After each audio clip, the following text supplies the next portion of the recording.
I still remember the sound of that carriage leaving the gate, the sound that split my heart in half. It was raining that morning, the kind of rain that doesn't cleanse, but mourns. And as I stood by the window, watching him fade into the fog, I told myself I would never let him see me cry. But I did cry. Oh, how I cried, quietly, behind the lace curtains of a house that once knew laughter. He was everything to me once, James. My husband, my first love, my greatest mistake. We met in the spring of 1952, when the world still smelled of hope after the war. He wasn't rich, but he was warm, with those gentle brown eyes that made me believe in forever. I was young, foolish, and full of dreams that had his name stitched into every corner. We built our life in this old English house you see behind me now. Its walls carry our story, love, arguments, whispers, and that one night that changed everything.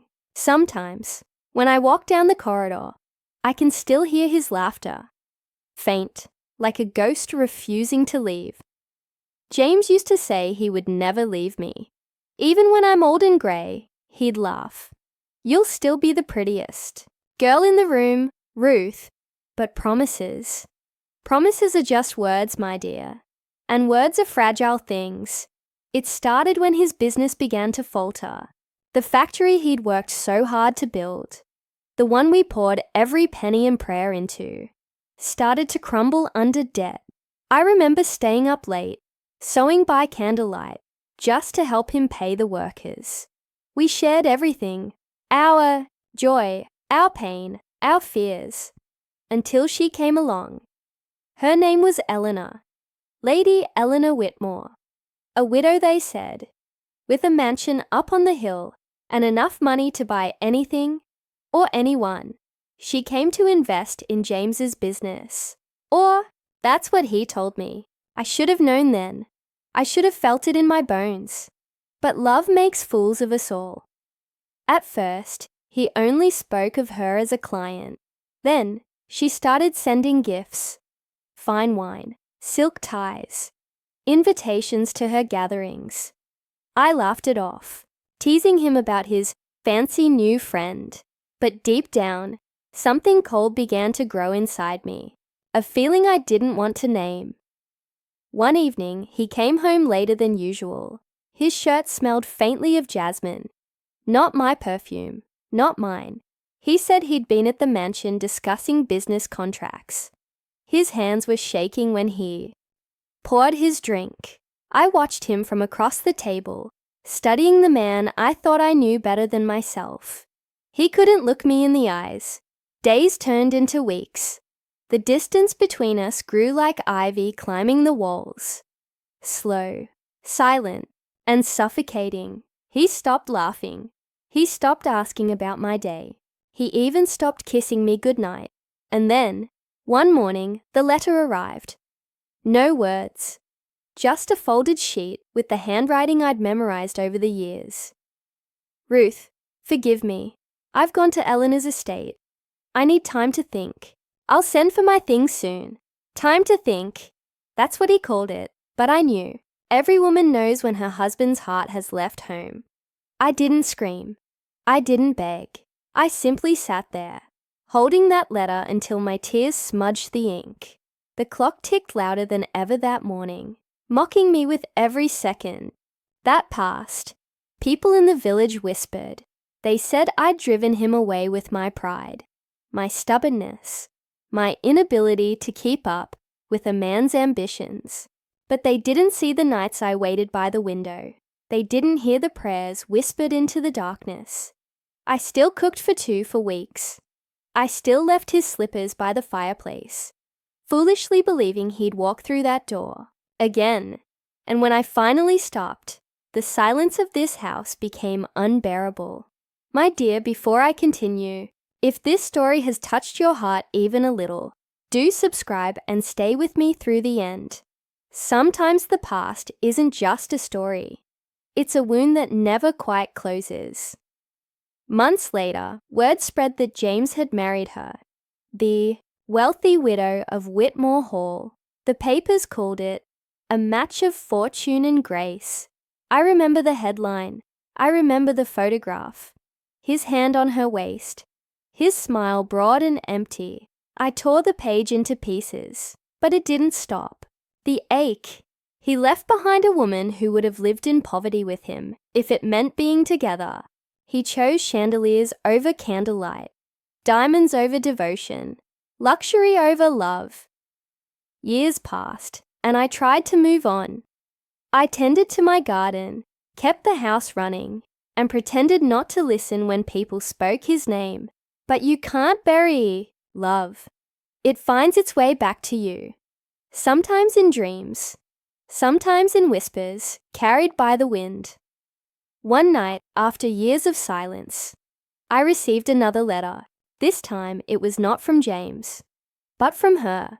Lady Eleanor Whitmore requests your presence at Whitmore Hall.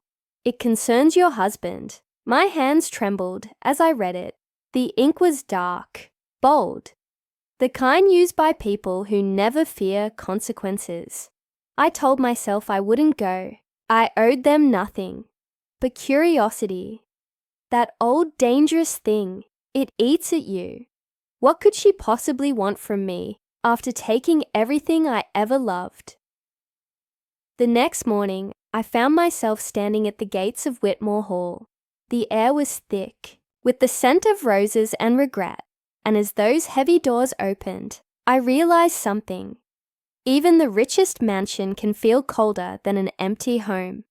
The butler's eyes were tired when he opened the door. He looked at me as if he already knew who I was, as if my name had been whispered in these halls long before I arrived. Lady Whitmore is expecting you, he said softly, leading me through corridors that gleamed like mirrors, filled with paintings of dead people who probably never knew love the way I did. Or perhaps they did, and that's why their painted eyes seemed to follow me with pity. The mansion was vast, but lifeless. You could almost hear the echo of wealth, polished but hollow. I had never seen such grandeur. Marble floors, crystal chandeliers, velvet drapes, yet not a hint of warmth anywhere. When I entered the parlour, she was already waiting. Eleanor Whitmore. I had imagined her 1,000 times in my nightmares. I expected arrogance, coldness, that certain smugness rich women wear like perfume. But when she stood, I saw something else in her eyes.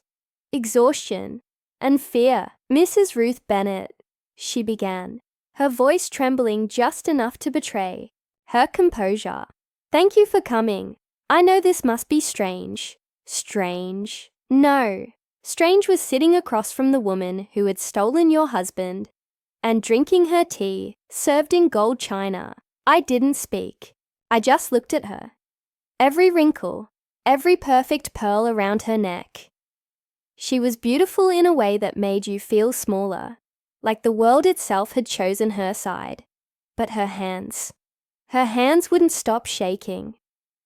Where is he? I asked finally. Her eyes darted toward the window, where the rain began to fall again. He's upstairs, she said quietly. But before you see him, there are things you must know. I felt my chest tighten. What things? She hesitated, as if measuring whether I could bear the truth. James. He hasn't been well. He's been troubled. The doctors say it's exhaustion, but I know it's more than that. I almost laughed. Exhaustion? From what? Counting her diamonds.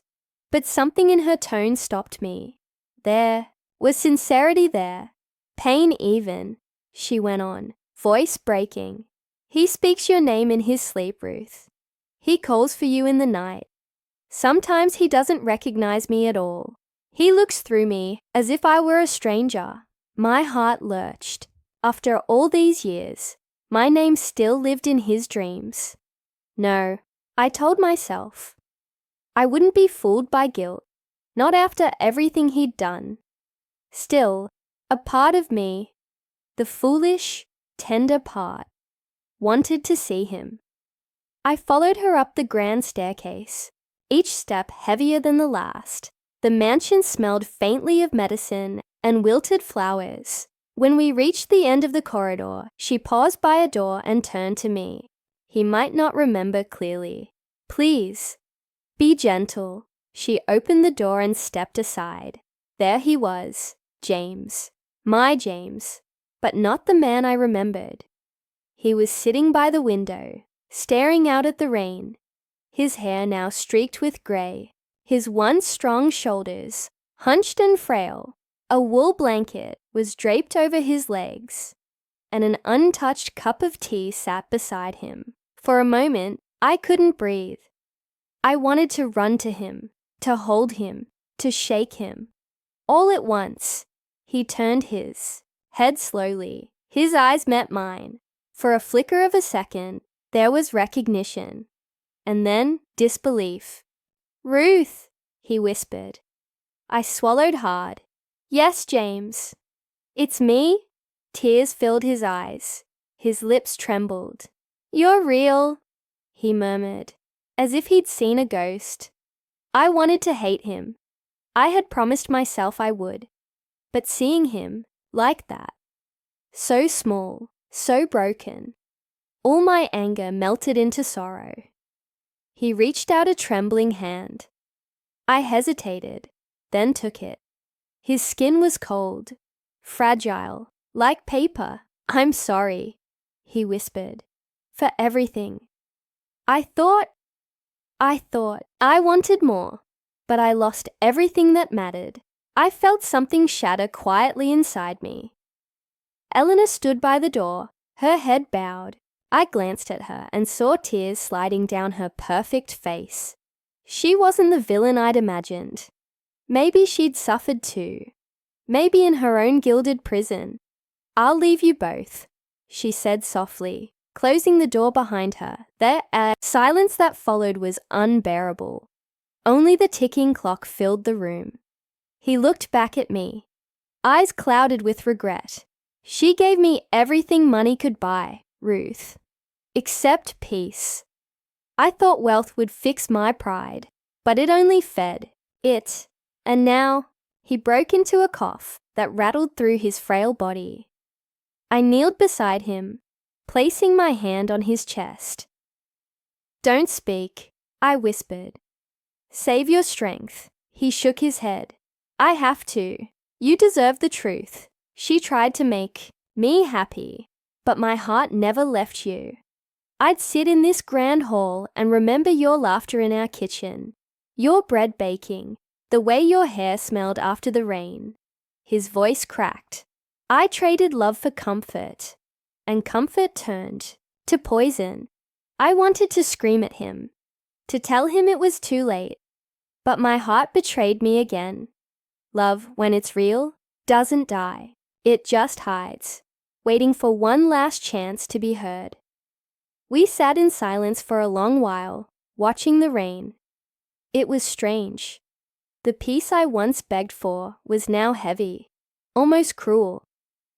He closed his eyes, whispering, "I wrote you letters, Ruth, hundreds, but she never sent them. She said it would hurt you more." My hands froze. "She kept them?" He nodded weakly. "In her drawer, in the blue box." The betrayal hit me like thunder. Not from him this time, but from her. Eleanor, the perfect lady, the kind widow. She had kept his letters, his confessions, his pleas for forgiveness. Suddenly, all her trembling and sorrow made sense. It wasn't guilt for what she'd done to me. It was guilt for what she'd done to him. I rose from the chair, my heart pounding. The storm outside roared louder. "Rest, James," I whispered. "I'll be back." I walked down the hall, guided by fury and curiosity. The blue box. Where would she keep it? My footsteps echoed through the marble corridor like thunder, rolling through the past. I found her in the sitting room, standing by the fireplace, staring at an old photograph. "You kept them," I said, my voice low. She didn't turn around. "I had to. He was obsessed with you. He couldn't let go. Every night writing to you, crying for you. I thought if I stopped the letters, he'd heal." "Heal?" I whispered. "By erasing me." She finally turned, her face pale. "I loved him, Ruth.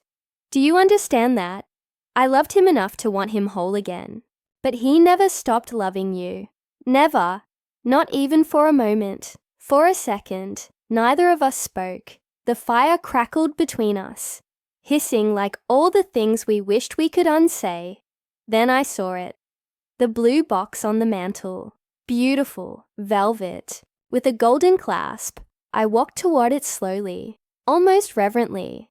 She didn't stop me. When I opened it, the scent of old paper and grief filled the air. Dozens of envelopes, all in his familiar handwriting, neatly stacked, sealed, unsent, unloved. I picked one at random. The date was from 8 years ago. I opened it. "My dearest Ruth," it began. "Not a day passes that I don't wish I could undo what I've done. The mansion is cold, even in summer. I sleep beside wealth, but I wake beside loneliness. If I could trade all her gold for one more morning in our kitchen, I would." My vision blurred. I read another, then another, each one worse than the last. Confessions, apologies, desperate attempts to reach me. I fell to my knees, clutching the letters to my chest. He had never stopped loving me, not for a single day.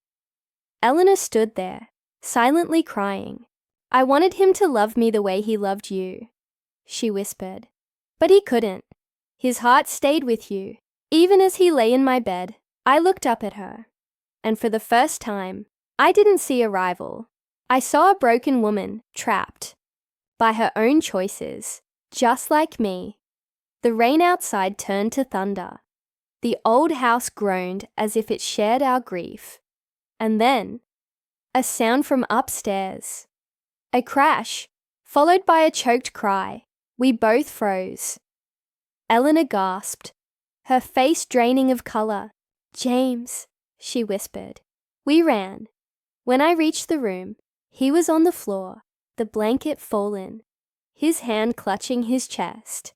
His eyes flickered toward me, filled with panic and love, and something deeper. "Relief, Ruth," he whispered, barely audible. "You came." I knelt beside him, my tears falling freely now. "I'm here, my love. I'm here." He smiled. The faintest, saddest smile. And in that single breath, he was gone, but at peace, at last.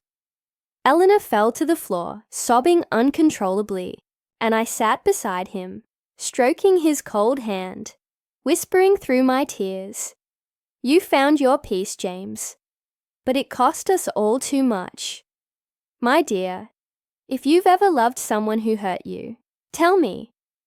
Did you ever forgive them? I'd love to hear your story too." The morning after James passed, the rain finally stopped, but the silence that followed was worse than any storm. It was as if the sky itself had exhausted all its tears. I sat by the same window where I'd first seen him years ago, when he was full of youth and promises. Now only his reflection lingered in the glass, faint, fading, like a memory too fragile to hold. Eleanor hadn't left her room. I could hear her soft sobs through the walls all night. I didn't go to her. I couldn't. Grief, when shared between two women who loved the same man, becomes a strange thing, heavy, awkward, and unspoken.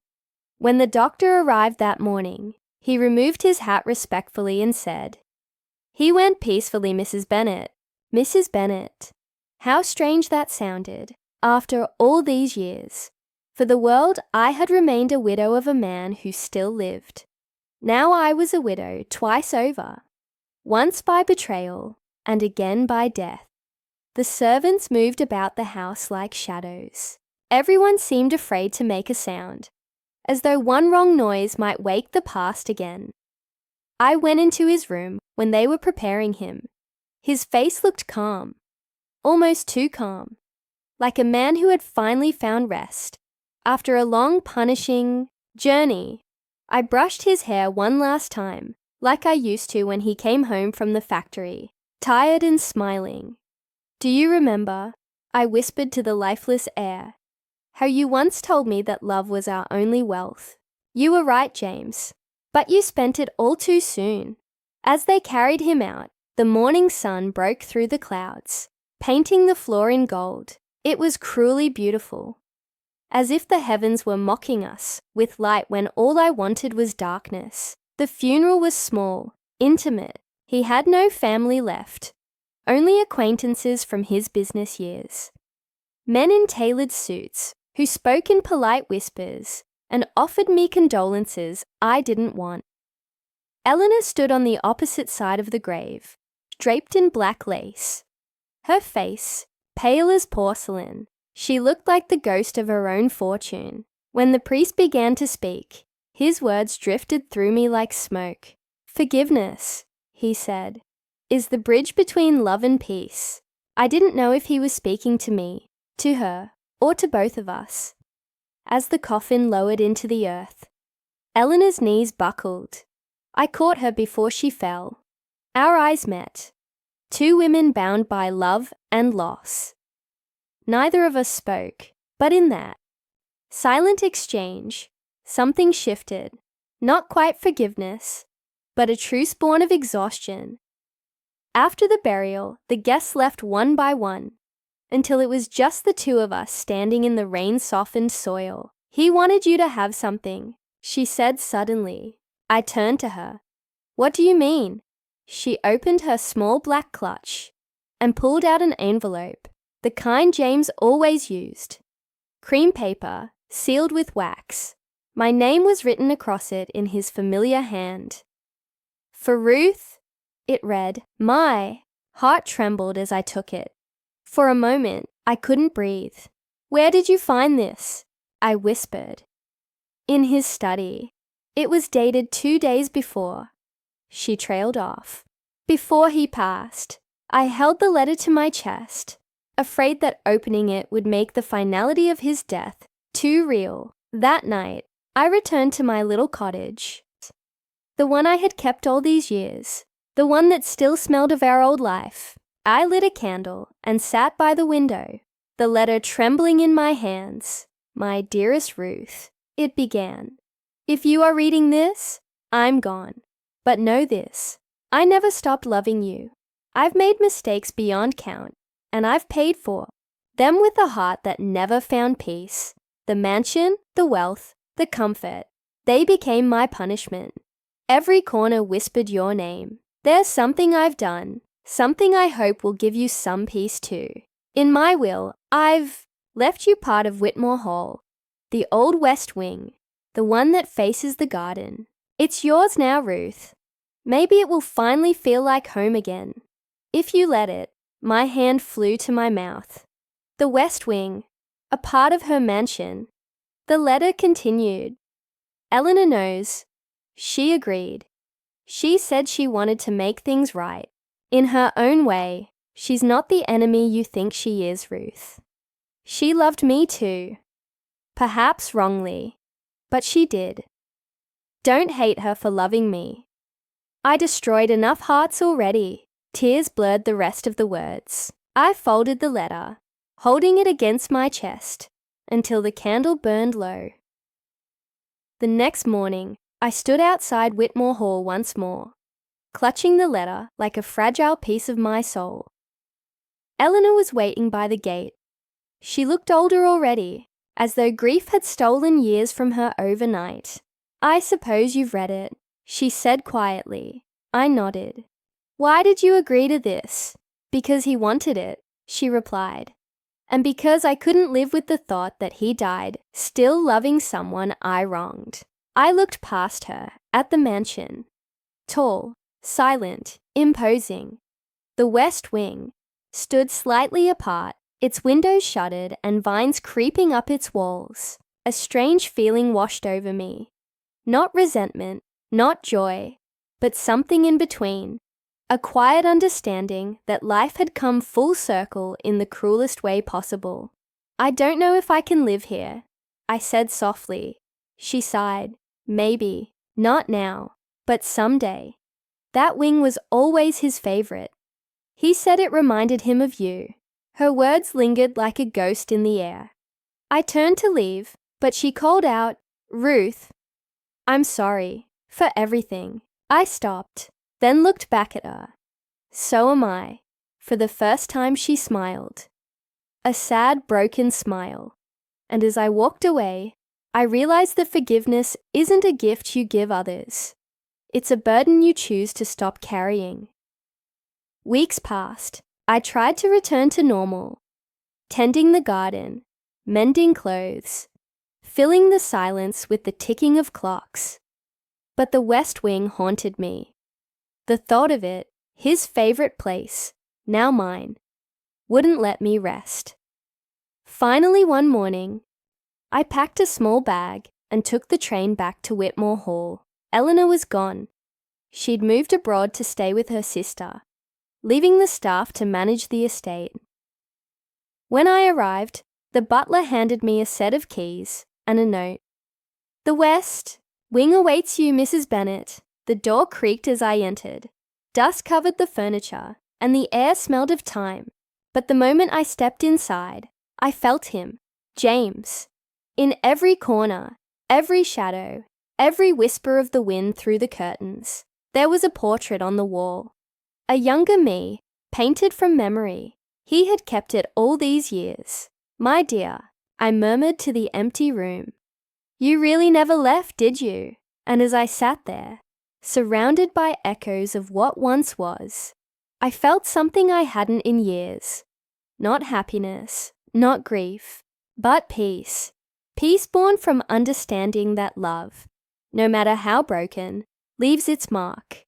Not as scars, but as stories.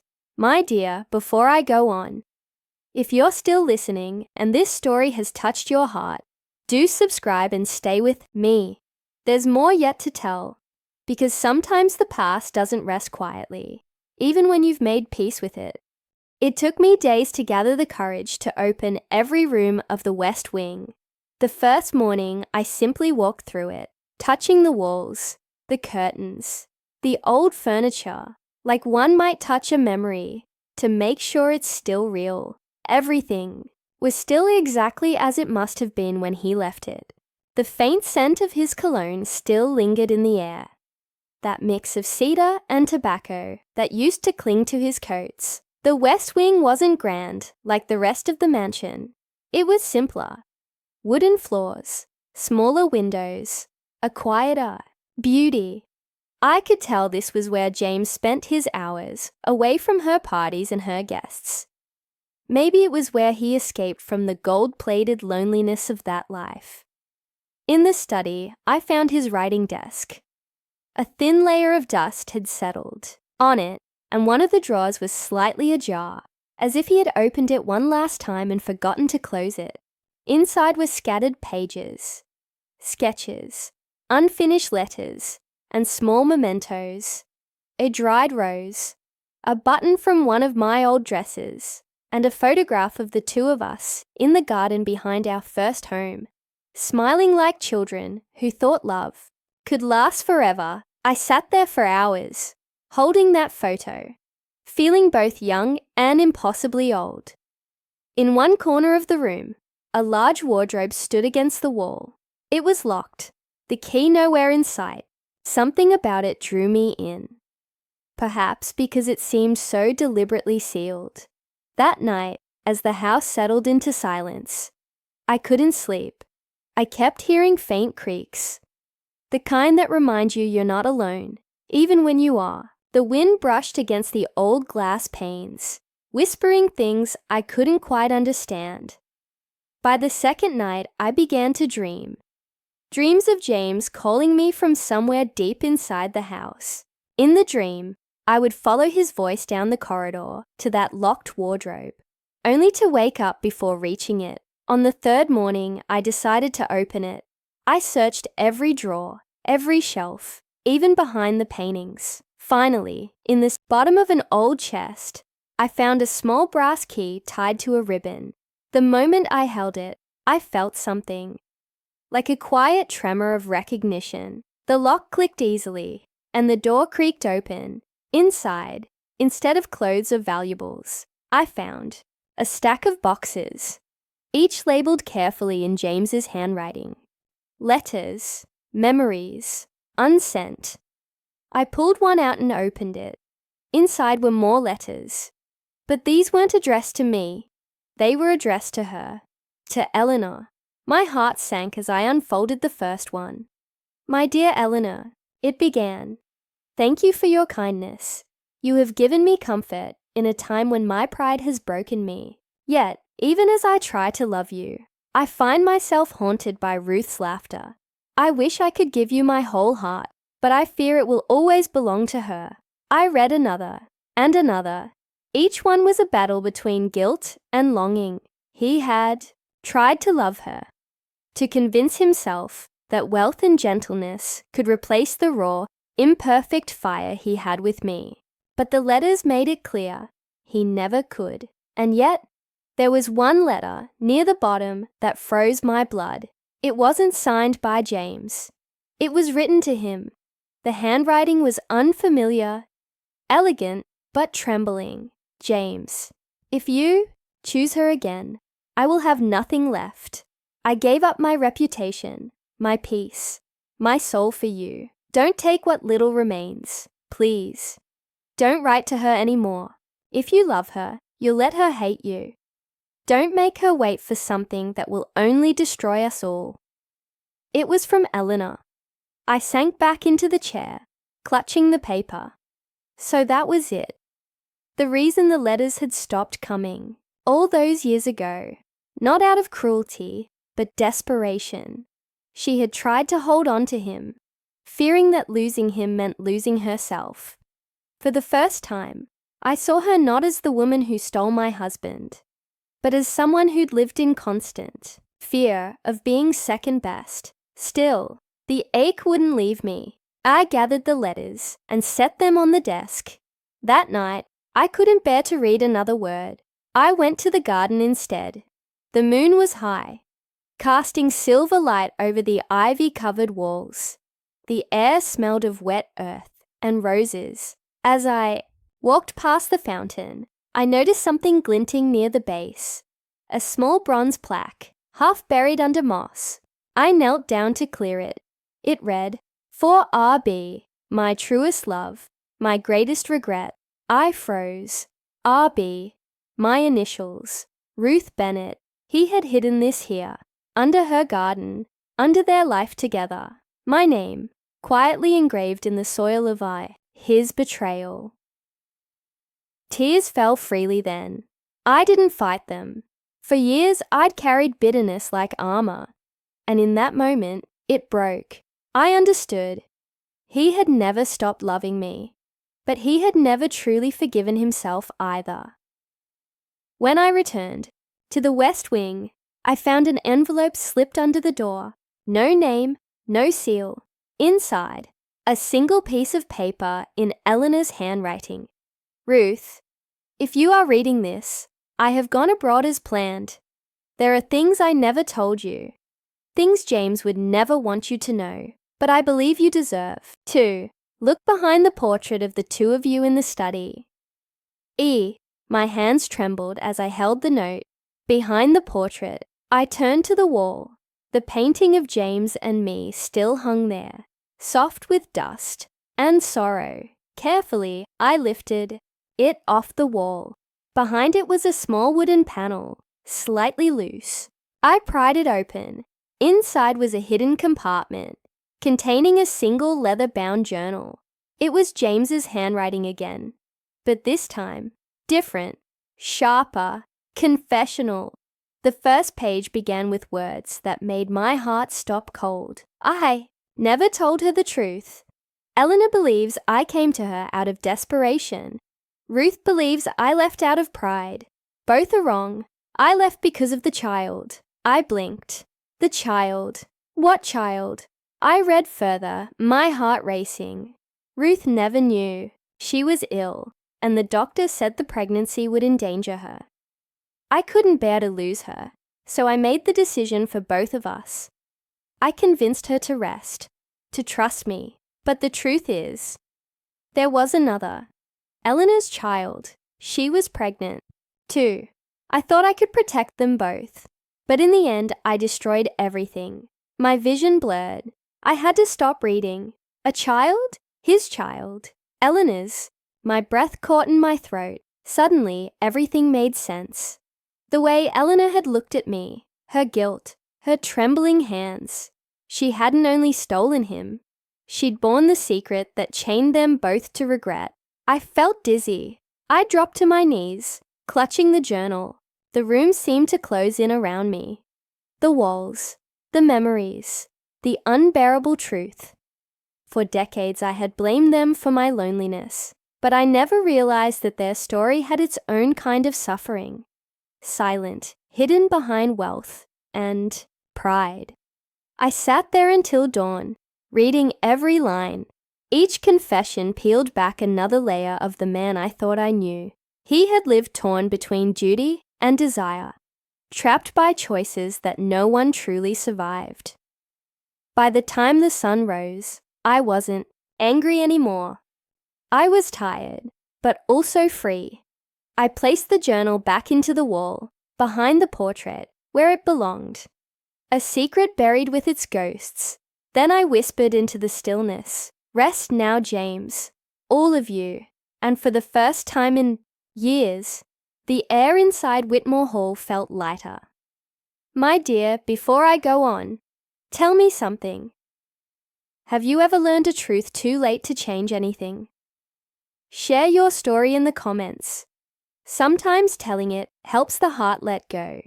When morning came, I brewed a pot of tea and sat by the window of the west wing, the same window where I had once watched rain fall on the garden and wondered if James ever thought of me. The house felt different now, quieter but not empty. It was as if by uncovering his secrets, I had released something that had been trapped within those walls for far too long. For days after that, I lived in a strange calm. I tended to the garden, walked the corridors, and read through old letters that no longer hurt as sharply.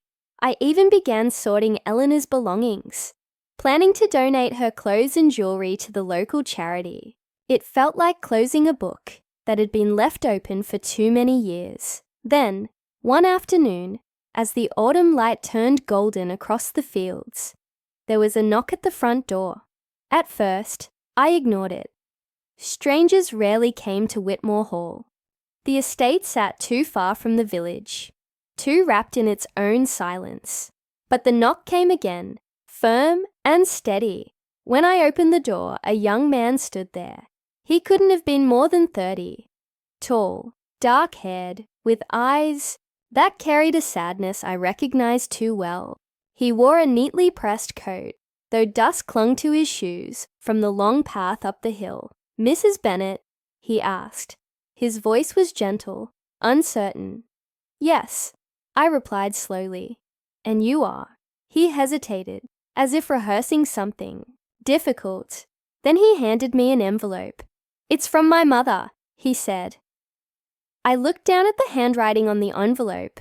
Delicate, slanted, painfully familiar. Eleanor. For a moment, the world blurred. "Your mother?" I whispered. He nodded. "Eleanor Whitmore. She passed away last winter. I was told you might have known her." My breath caught. His eyes, the same grey-green shade as James's, gave me my answer before I even asked the question. I stepped aside, my hand trembling slightly. "Come in," I said softly. He entered the drawing room and looked around, taking in the old portraits, the heavy curtains, the fireplace that hadn't been lit in days. He moved, like someone walking through a dream that felt too familiar to be real. I sat across from him as he handed me the letter. "Before she died," he said, "she told me to find you. She said you could tell me who my father really was." The words hung in the air like smoke. For a long time, neither of us spoke. I could hear the faint ticking of the grandfather clock, the distant caw of a crow outside the window. Finally, I opened the letter. The paper was brittle, the ink faded. Written months before her death. "Ruth," it began, "if you're reading this, it means I am gone, and the past has come to collect what remains of it. His name is Thomas. He was our mistake and our miracle. I raised him alone to protect him from the cruelty of what people would say, and from the guilt that consumed James until the day he died.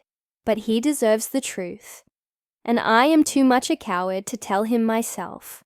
I leave that to you. Tell him who his father was. Tell him what kind of man James Bennet really became in the end.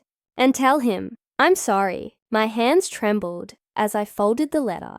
Thomas, the child James had written about in that hidden journal, sat across from me, unaware that the stranger before him was the last living link to his father's love and mistakes. He looked at me with quiet patience. "Did you know him?" he asked.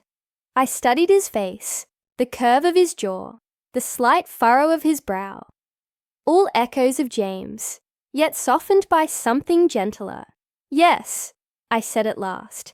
"I knew him very well." Thomas leaned forward. "Then tell me, what kind of man was he?" The question pierced deeper than he could ever know.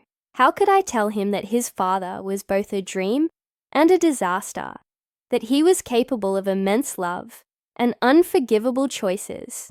I took a deep breath and began, my voice low and steady. "Your father was a man who tried to love two worlds at once," I said.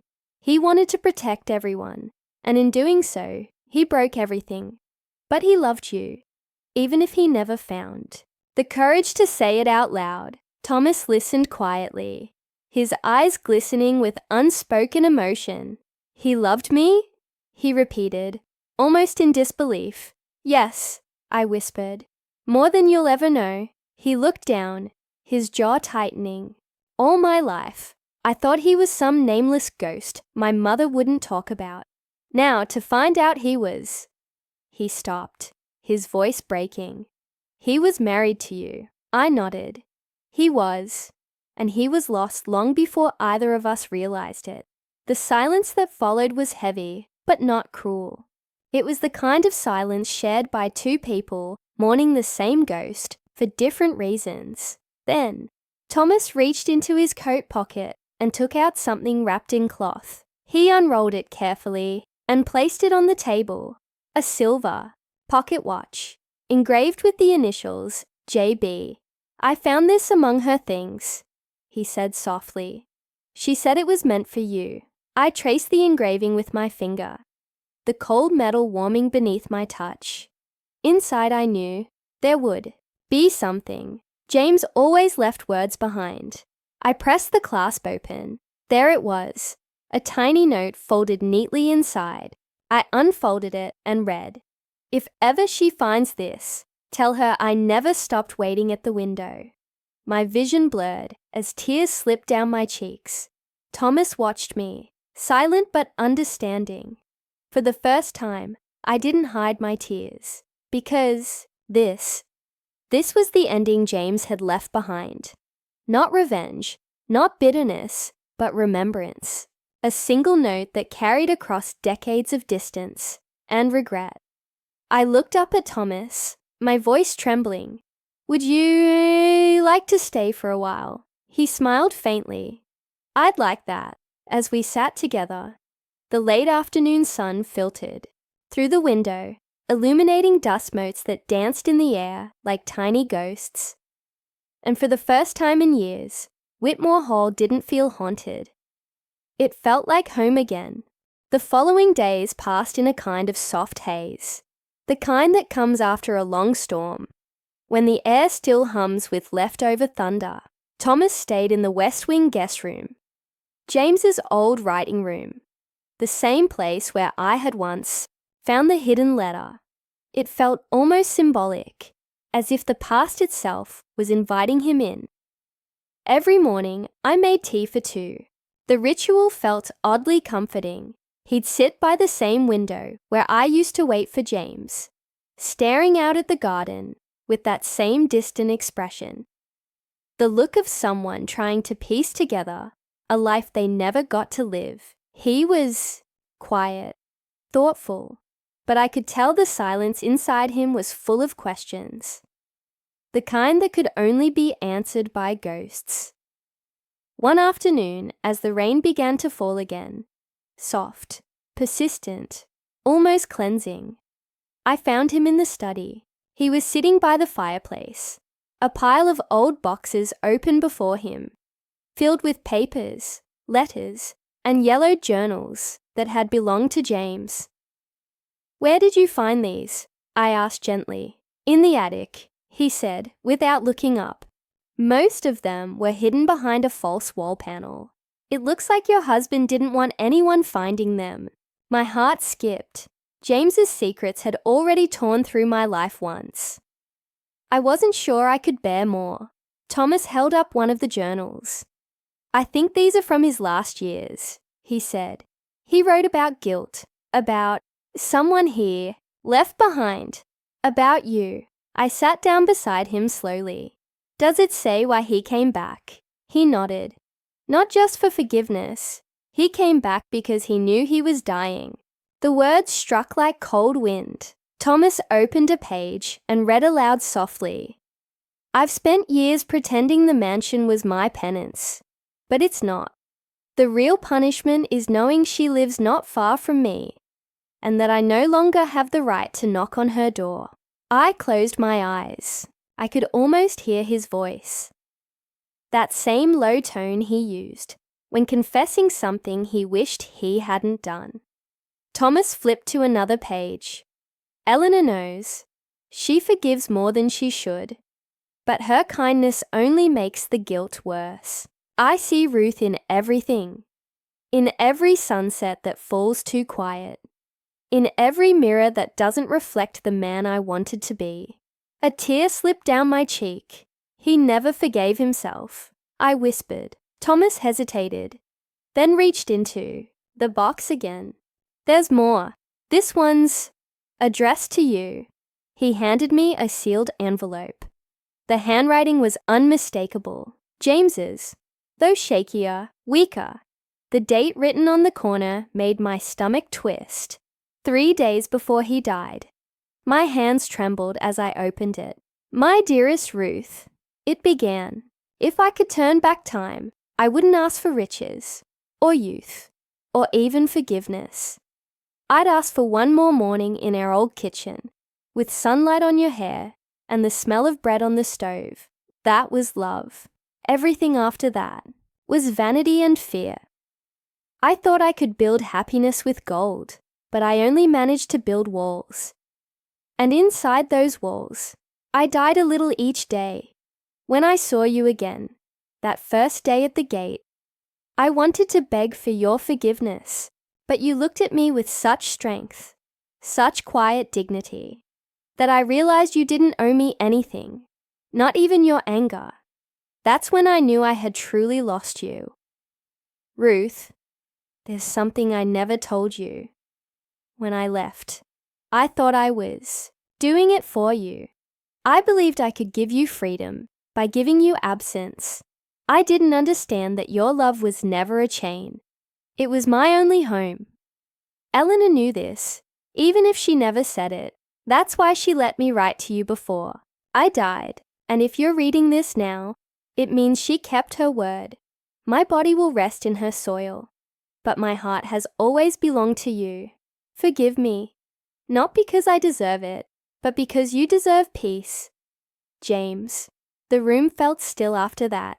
Only the sound of rain filled the silence. Steady, rhythmic, like the beating of a heart I thought had stopped long ago. Thomas's voice broke the quiet. "He really loved you," he said softly. I folded the letter carefully and pressed it to my chest. "Yes," I whispered, But love isn't always enough, my dear. Sometimes it just comes too late. He nodded slowly, his gaze distant. I think my mother knew that too. She used to sit by her window and say she was waiting for a sound she couldn't describe. Maybe it was him. The fire crackled gently. I placed the letter beside the pocket. Watch on the table. The two objects, one from each of them, felt like puzzle pieces, finally fitting together after a lifetime apart. After a long pause, Thomas asked, "What will you do now?" I smiled faintly. "I think I'll stay here. For a while. This house isn't just theirs anymore. It's mine too. Maybe I'll fill it with laughter again. The kind it hasn't heard in decades." He smiled, though his eyes glistened. "Then I'll help you. Maybe." That's what they both want. And just like that, the house didn't feel haunted anymore. It felt alive. That night, as I walked through the West Wing one last time before bed, I stopped by the window, the one that faced the garden. The moonlight bathed the grass in silver. For the first time, I saw no ghosts there, only memories that had learned to rest. I whispered into the still night, "You're home now, James. Both of you are." Then I closed the curtains, turned off the lamp, and let the silence hold me, gentle, forgiving, complete. My dear, if you've stayed with me through this far, I thank you from the bottom of my old heart. Tell me, have you ever loved someone who came back too late? I'd love to hear your story too. It had been 3 quiet months since Thomas left for London. He wrote often, polite and thoughtful letters full of gratitude, and sometimes quiet sadness. I responded faithfully, though my hands often trembled with every word I wrote. The house had grown used to me by then. The West Wing no longer sighed when I walked its halls. The doors no longer creaked, as if resisting my touch. It was as though Whitmore Hall had finally accepted that I belonged, that I wasn't an intruder anymore, but a keeper of its memory. The garden bloomed again, wild and unplanned, just as James used to like it. I could almost hear him laugh when the wind rustled the roses. I lived simply. Tea at dawn, knitting by the fire, letters from Thomas in the evenings. Peace had finally, miraculously, found me. Until the morning the carriage arrived. The butler announced a visitor, a man in a black coat, holding an envelope sealed with the Whitmore family crest. I hadn't seen that crest in years. It looked heavy, with old pride and older secrets. He introduced himself as Mr. Hargreaves, solicitor to the late Eleanor Whitmore's estate. "Forgive the intrusion, Mrs. Bennet," he said, bowing slightly, "but I'm here on behalf of the Whitmore family, regarding an unresolved matter in Mr. James Bennet's will." My pulse quickened. "Unresolved," I repeated quietly. "I was told everything was settled." He nodded politely. "So were we. But during a recent archival review, a codicil, a handwritten addendum, was discovered in one of Mr. Whitmore's old ledgers. It seems your late husband left an additional letter and item in trust, meant to be delivered to you after both he and Mrs. Whitmore passed." A chill passed through me. "Another letter," I whispered. He nodded again and placed a small wooden box on the table. Polished mahogany, wrapped with a faded ribbon. The seal on it was intact, the wax still bearing the impression of James's ring. I dismissed the butler and sat in silence as Mr. Hargreaves handed me the key. "I was instructed to deliver this personally," he said gently, "and to tell you, in his own words. This is the truth I couldn't bear to say aloud." His words made my chest tighten. After he left, I sat staring at the box for what felt like hours. The candle burned low, shadows dancing across the walls. When I finally turned the key, the lock clicked softly, like a sigh. Inside was a folded letter and a small velvet pouch. The letter smelled faintly of cedar and dust. I unfolded it with trembling hands. "My dearest Ruth," it began. "If you're reading this, then I have failed again. In courage, if not in love. There's something I never told you, because I feared it would shatter what little peace you might have found after me. But peace built on silence is no peace at all. The truth is, when I left you for Eleanor, it wasn't entirely of my own will. She knew something, Ruth.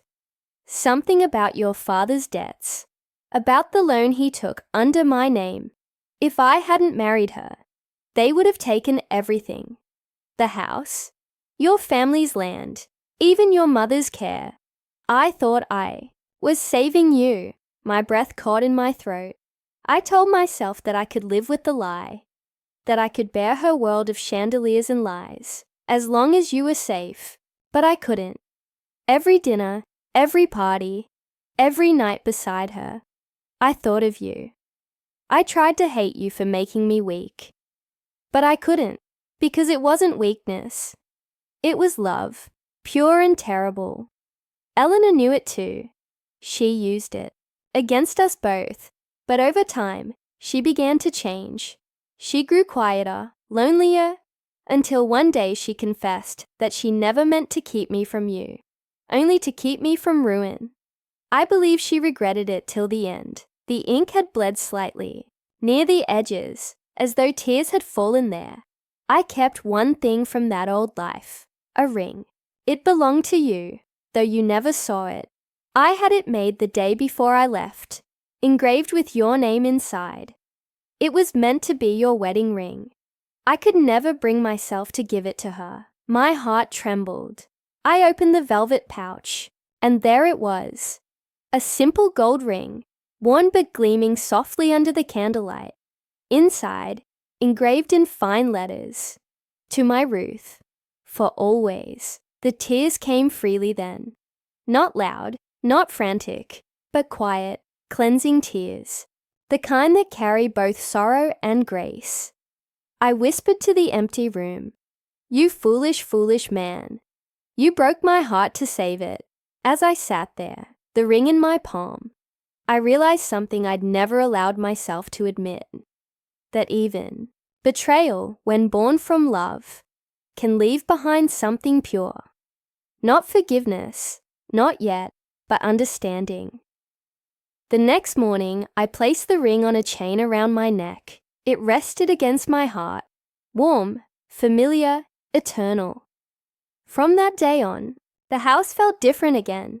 The hall seemed lighter, the garden brighter. The shadows had lifted, not because they disappeared, but because they had been seen and understood. Sometimes at dusk, I'd sit by the window and feel a strange comfort, as if two souls, his and hers, still lingered there, watching, guarding, at peace. And in those moments, I'd whisper softly, "It's all right now, James. You don't have to wait by the window anymore." It was the first frost of winter when Thomas returned. The garden lay still beneath a thin shimmer of ice, and Whitmore Hall slept under a blanket of fog that softened even its sharpest corners. I had grown used to the quiet again, to the whisper of the wind through the west wing, to the old clock's steady tick, reminding me that time still moved forward, even when hearts didn't. So when I heard the sound of carriage wheels on the gravel path, it startled me. I looked out the window and saw him step down, taller than before, a little older, his coat dusted with snow. He carried a satchel under his arm, his expression grave. I met him at the door before he could knock. "Thomas," I said, the name, catching softly in my throat. "You look tired." He smiled faintly. "It's been a long journey." "London?" He shook his head. "Further. I went to France, to find something my mother mentioned before she passed." His tone was strange, not cold, but heavy with something unspoken. I'd led him into the sitting room, where the fire still burned low. He didn't sit right away. Instead, He stood by the mantel, staring at the portrait of James that hung above it. A portrait painted in his younger days, when his eyes were full of dreams he hadn't yet destroyed. "Every time I look at him," Thomas said quietly, "I see a man who wanted to do right but didn't know how." I nodded slowly. "You've just described every man I ever loved." He turned to me, his eyes dark with emotion. "Before she died, my mother told me something she'd hidden all her life. Something about the day my father left you." I felt my heartbeat falter. "What did she say?" He hesitated, then opened his satchel. Inside was a small leather-bound notebook, its cover worn and fragile. "This was her journal," he said. "I found it in an old trunk in a farmhouse near Avignon. She wrote everything, even the things she swore she'd never tell anyone." I gestured for him to sit. He opened the book carefully, turning to a page marked by a pressed violet. Now faded and brittle, he began to read aloud, his voice steady but low. He told her the truth that day, about the debts, about the blackmail. She tried to stop him from leaving. She said she'd rather live in poverty with him than see him sell his soul. But I was already there, waiting outside her house, with my father's men ready to collect. When he saw them, he realized it was too late. I didn't mean for it to go that far. I just wanted him to choose me. But I broke something in him that day. And in her. The words hit like stones in my chest. I remembered that day. The shouting, the rain, the desperate way James had held my face before walking away. I had thought he'd simply chosen her over me. I hadn't known he'd been trapped. Thomas's voice faltered as he read on. "Ruth never knew that I begged him to come back after. But he refused. He said it was too late. That if he looked into her eyes again, he'd never have the strength to leave a second time.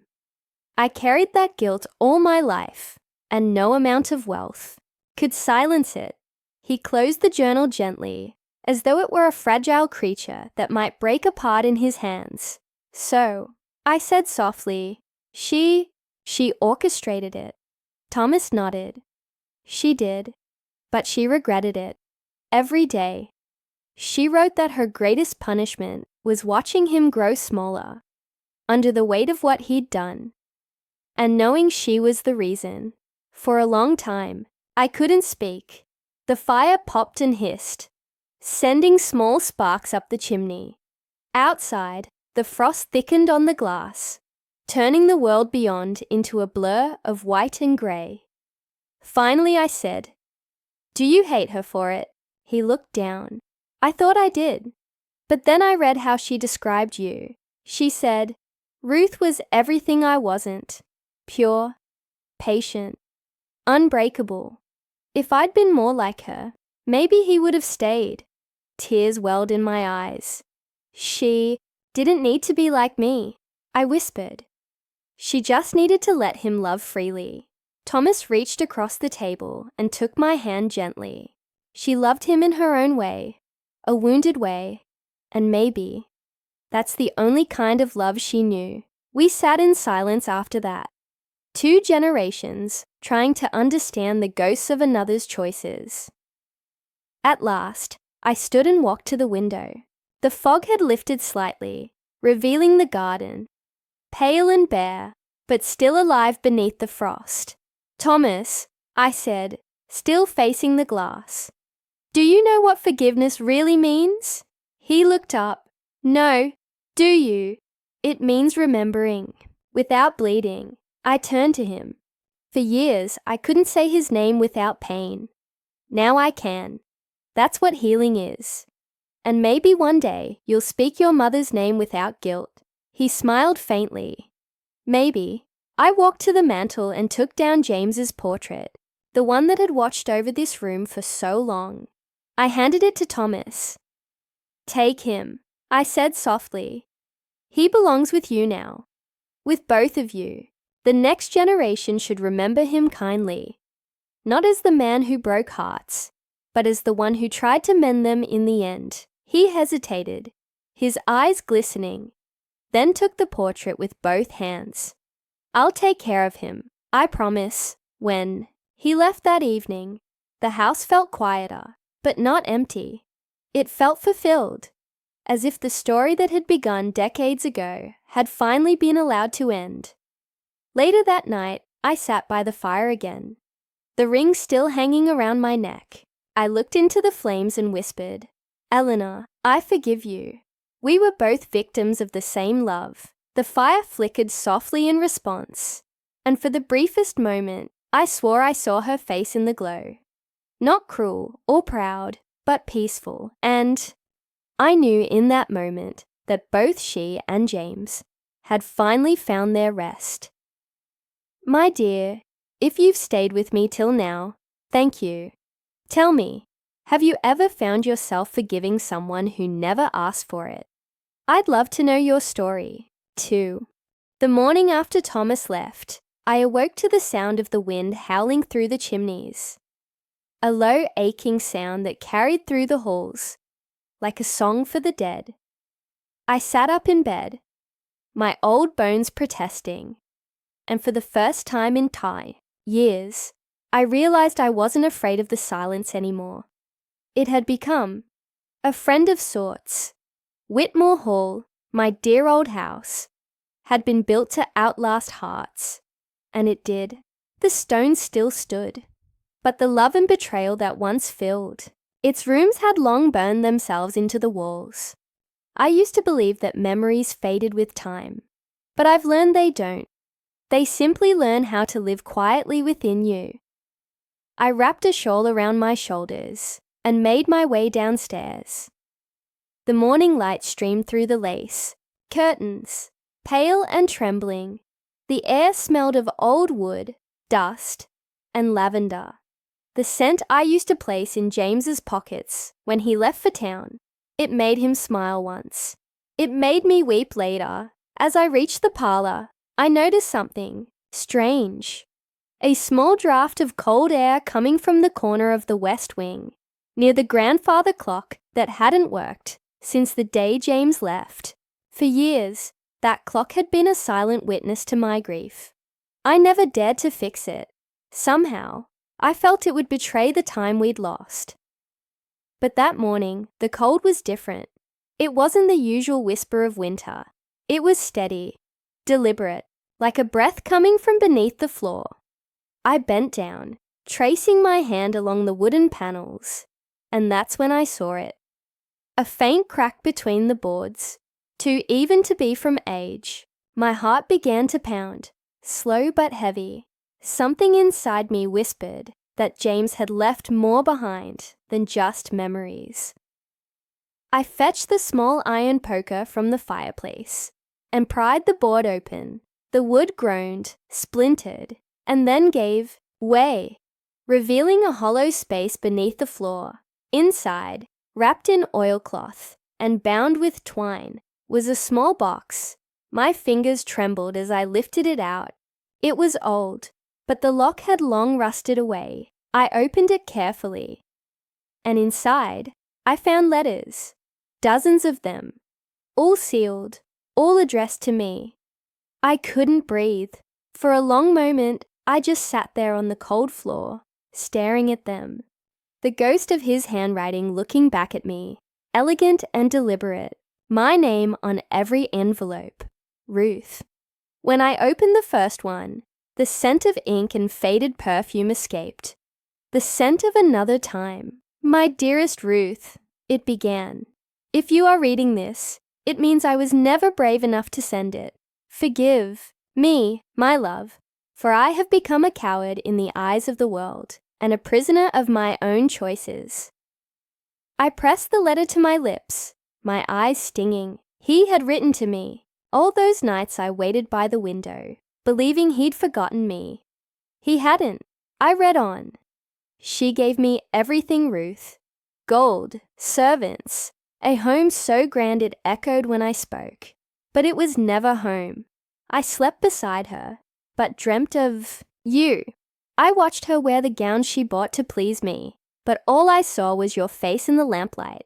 I thought I could bury love beneath comfort, but it grew louder with every lie I told myself. My tears fell onto the page, smudging the ink. I turned to the next letter. I tried to come back once. I made it as far as the gate, but I saw your light in the window, and I saw another shadow pass behind you. Was it someone new? Someone who could give you what I could not? I didn't go in. I couldn't bear to ruin your peace.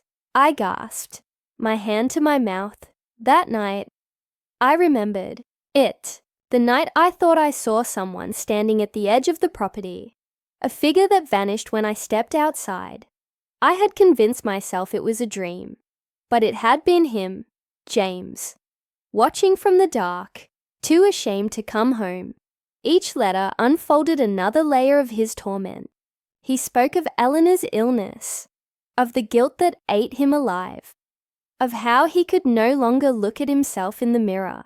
I walk the halls of her mansion, Ruth, but I hear your laughter in every corner.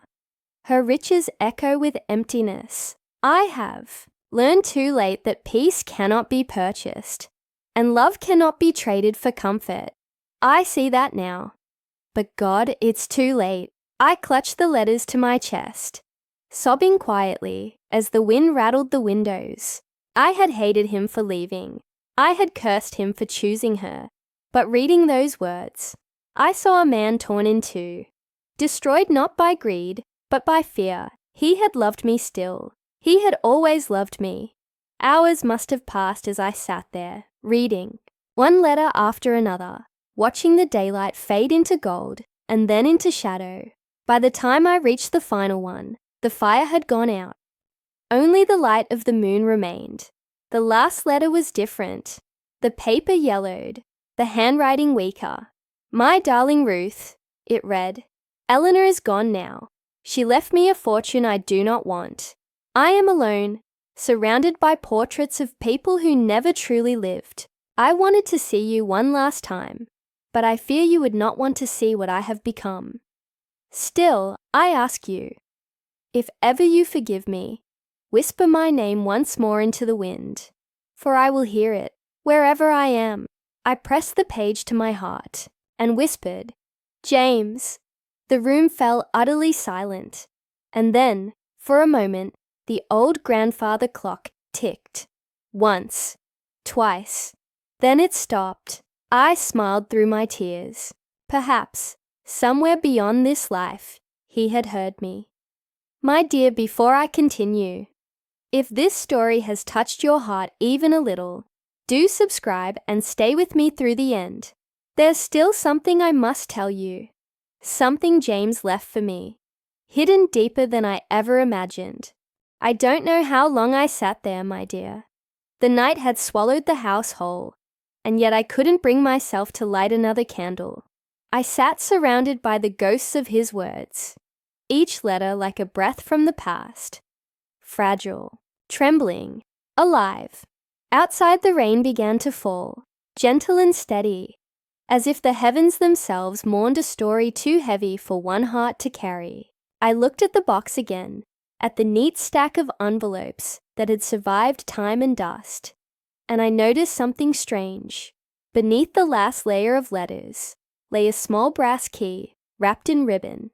Attached to it was a note in James's hand for the room that was never ours.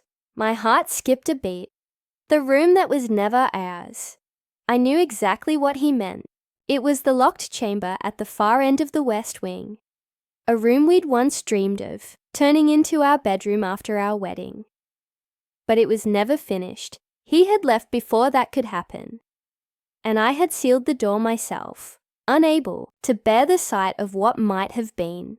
The next morning, I gathered the courage to go there. The corridor leading to the room had always been cold, untouched by sunlight. The wallpaper had faded to a shade of ghostly blue, and cobwebs hung like lace across the corners. The key trembled in my fingers as I slid it into the rusted lock. It turned with a soft click, almost like a sigh. When I pushed the door open, a wave of stale air escaped, carrying the scent of wood, dust, and lavender. the same scent he used to love. Inside, everything was exactly as I'd left it. The unfinished plaster walls, the covered furniture, the half-hung mirror leaning against the wall. But there was something else. On the far side of the room, under the old window, where the morning light tried to enter, stood a small wooden chest I didn't recognize. It was carved with roses, our flower, and initials intertwined. R and J. My hand shook as I knelt before it.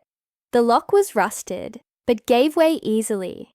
Inside lay a collection of objects, carefully preserved, tokens of a life that never was. There was the ribbon I'd once worn in my hair the night he proposed, the locket I'd lost during our last picnic by the river, a dried rose, now brown and fragile, tied with the same silk thread he'd once wrapped around my finger in promise.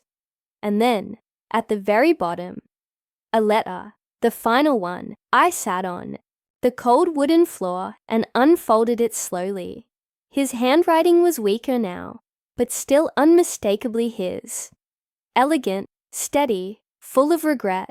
My dearest Ruth, if you found this, then you've already forgiven me. I cannot ask for more. There is one truth I never told you, one that haunted me more than any sin. My breath caught. The day I left, it wasn't because I stopped loving you. It was because I was told if I didn't marry Eleanor, she would ruin you. Her family owned the deeds to your family's land, the same land your father mortgaged when he fell ill. I couldn't bear to see you lose everything. Not again. So I left. Not to betray you, but to save you. She promised she'd let you keep the estate if I stayed. I believed her. My hand went to my mouth as tears blurred the words. But love, I see now that I saved your land, but destroyed your heart. I thought I was protecting you, but I was only protecting my own cowardice. If I could live again, I'd choose you, even if it meant losing every stone of Whitmore Hall.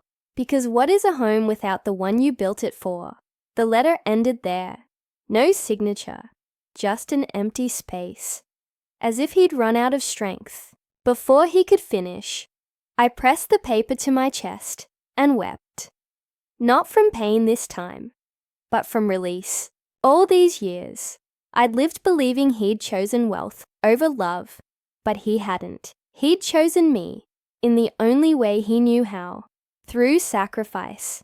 And yet, my dear, how strange it is that love's greatest acts of protection can sometimes look like betrayal. I looked around the room, the dust, the unfinished walls, the faint light seeping through cracks, and realized something quietly profound. This room wasn't abandoned. It was preserved.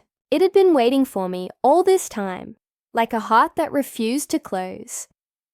I stayed there until the rain stopped. Then, with trembling hands, I placed the letters and the final note back into the chest and locked it. I whispered, "It's time to rest now, James." When I left the room, I didn't lock it again. I left the door open, letting the morning light pour in, as if to say, the past may stay, but it no longer owns me. Later that day, Thomas returned. He'd forgotten his mother's journal. When he saw me, my eyes must have said everything. He didn't ask questions. I simply handed him the brass key. "Keep it," I told him softly. "It opens more than a door. It opens understanding." He nodded, his eyes glistening. "Will you stay here, Grandma Ruth?" I smiled faintly. "No, my dear. Whitmore Hall has had enough of me. It deserves new laughter. I think I'll travel a bit. See the world I kept waiting for too long." That night, as I packed my few belongings, I looked out one last time through the window, the same one where I'd once watched him walk away, and where now, years later, I felt him watching me with quiet peace. The moonlight touched the garden gently, and I could almost hear his voice again, soft and remorseful, carried by the wind. I never stopped loving you, Ruth. And I whispered back, I know. I closed the window, blew out the candle, and let the darkness rest in silence. My dear, if you stayed with me till the very end, thank you. Tell me the time and country you're watching from. It warms my old heart knowing where my stories travel. And remember, sometimes the ones who hurt us the most are the ones who loved us in silence.